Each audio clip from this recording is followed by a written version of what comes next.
One more bloom. An old greenhouse leans in one corner of the backyard. Its panes cracked, mottled with moss.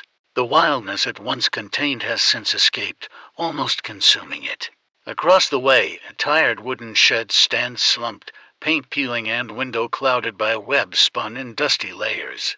The mice have burrowed an entrance around the back.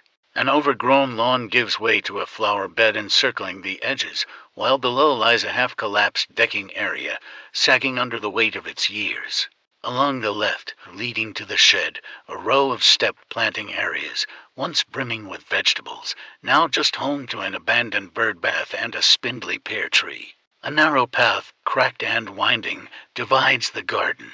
The garden lights, some blue and others pink, each cast their own soft glow which lends the place an otherworldly hue, as if something magical might stir amongst the weeds. But there are no pixies or fairies that lurk in this garden. As the moonlight dances across the garden, there's a rustling in the flower bed. Whaley, once a brown-haired rabbit with a white stripe on his nose and a floppy left ear, gently hops onto the lawn. Now his translucent form shimmers in the moonlight. He rises a little, lifting his head and sniffing at the tense night air.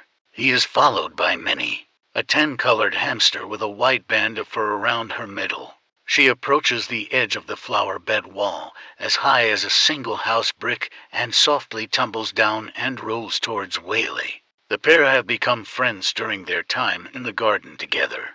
Slinky the ferret sleuths about in the jungle that spills out of the greenhouse. He enjoys spooking the mice that flit between the shed and the greenhouse, his ghostly body slinking and darting through the various plants and weeds. A pair of whippets, Billy and Millie, curled up together on the freestanding hammock set out on the decking.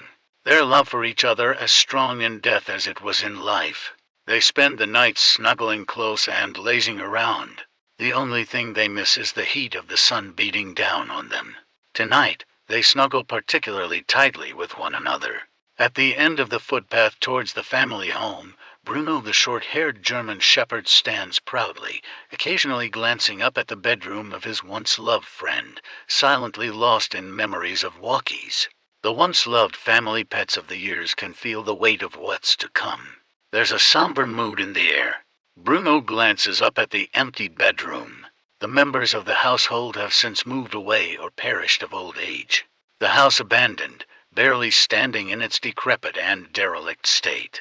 Itself now a victim of the relentless forward march of time. The spirits stare at the house and remember what once was. They've seen the notices on the doors and remaining windows. Now they can only linger until dawn, waiting for the trembling of the wrecking ball to bury their memory for good.